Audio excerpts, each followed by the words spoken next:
Alors la santé de la maman, on va parler, surtout, des mamans et souvent des jeunes femmes qui elles-mêmes, ont une calopathie congénitale.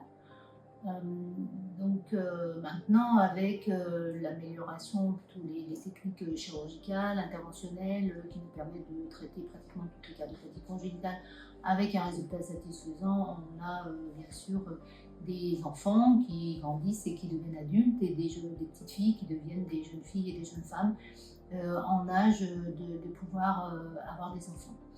Alors, est-ce que le fait d'avoir une calopathie congénitale, d'avoir eu une calopathie congénitale opérée ou pas est un obstacle, va créer des complications? Eh bien, alors tout dépend bien sûr de la calopathie congénitale. On a des calopathies mineures qui ne vont pas entraîner de conséquences et où la grossesse pourra se dérouler comme une grossesse normale. On va plutôt parler des calopathie plus significatives, hein, qui souvent ont été opérées ou ont eu des chirurgies palliatives sans réparation vraiment complète de l'anomalie. Et donc, ces jeunes femmes, la plupart du temps, il y a peu de contre-indications formelles à la grossesse pour les jeunes femmes qui ont une calopathie congénitale. Alors, bien sûr, on a une hypertension artérielle pulmonaire grave, on peut avoir la dysfonction grave du muscle cardiaque, des obstacles importants sur les voies d'éjection qui peuvent se traiter avant d'engager une grossesse. Donc la grande majorité sont autorisées à avoir des enfants et à mener une grossesse. Alors bien sûr, il y aura des précautions pendant cette grossesse qui est toujours une grossesse à risque. Et comme toutes les grossesses à risque, on aura besoin d'avoir des contrôles très fréquents. Donc c'est des contrôles cardiologiques de la maman au moins une fois par mois et de pouvoir programmer à l'avance à la fois les modalités de la naissance et le lieu de la naissance et aussi le timing du terme. Donc, qu'est-ce qui peut se passer pendant la grossesse? Eh bien, il peut se passer deux choses, du côté maternel et du côté fœtal. Alors, du côté maternel, eh bien, on peut avoir une décompensation de la calopathie. Pourquoi? Parce que la grossesse est un effort, c'est un gros effort, même une activité sportive qui ne fait qu'augmenter pendant 9 mois, où on va avoir des modifications au niveau de la fréquence cardiaque, au niveau des volumes, des pressions dans le cœur, et tout ça va retentir bien sûr sur la cardiopathie et l'état circulatoire de la maman. On peut avoir des complications d'arythmie, le cœur qui s'emballe et qui entraîne une tachycardie qui peut être mal tolérée. Et donc, toutes ces complications peuvent entraîner une aggravation de la cardiopathie chez la maman.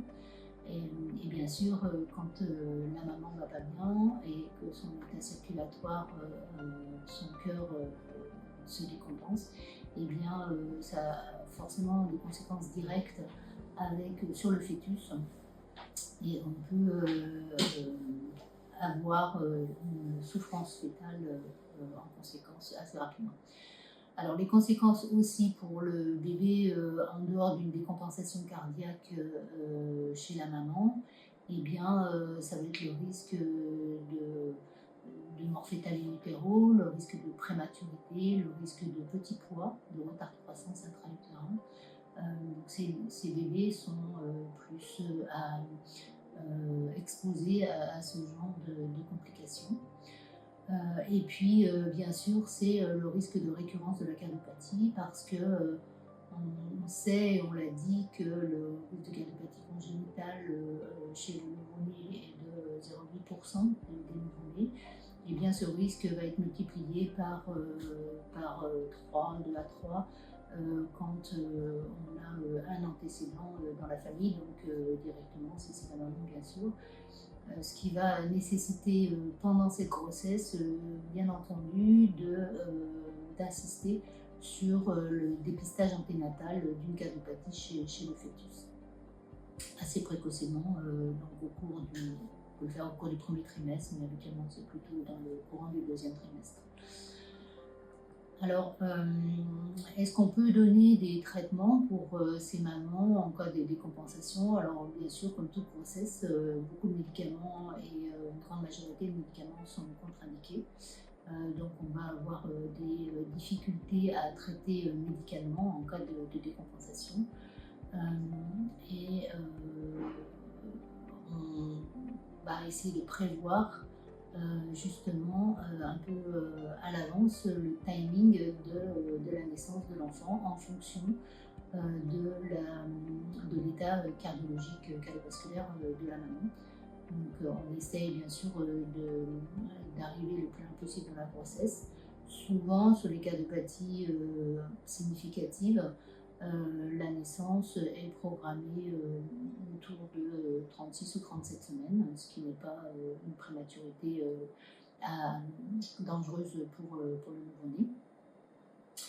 Et puis, on programme cet accouchement également en milieu spécialisé avec un entourage cardiologique pour la maman, parce que le risque de décompensation existe pendant la grossesse, mais aussi à l'accouchement, qui est un effort important. Et puis pendant également les premiers jours post-partum, après l'accouchement. Et il faut savoir qu'également le risque de décompensation ou d'aggravation cardiaque de la maman persiste jusqu'au 6e mois après l'accouchement. Donc c'est des surveillances à poursuivre un peu plus fréquemment qu'habituellement après l'accouchement. Alors, des modalités, est-ce qu'on a besoin d'indiquer une césarienne de façon systématique? Eh bien non, certainement pas. La césarienne est réservée aux cas les plus graves où les efforts liés à l'accouchement sont formellement contre-indiqués à cause de l'état cardiologique de la maman. Et la plupart du temps, l'accouchement peut avoir lieu par voie basse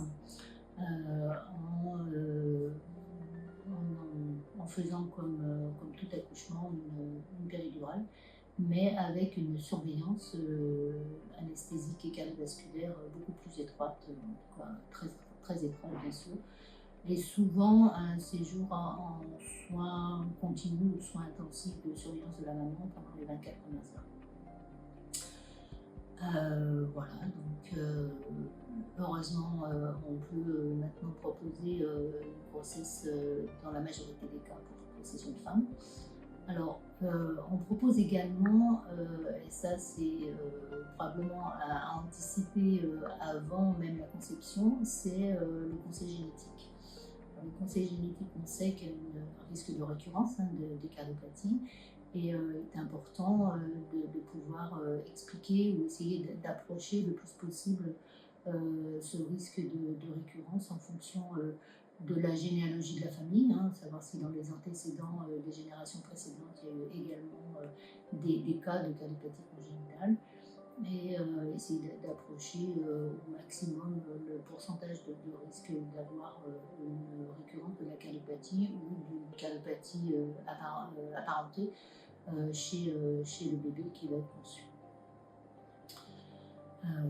Voilà, donc en conclusion, je dirais que quand on a un projet de grossesse chez une jeune femme qui a une cardiopathie congénitale, il est important, avant toute conception, de bien expliquer les risques et d'essayer d'établir un score de risque. Il y a des scores de risque qui existent en fonction des différents paramètres liés à la cardiopathie et à l'historique de la cardiopathie et des complications de cette cardiopathie, qui permettent d'essayer d'évaluer le risque pour la grossesse qui va être démarrée.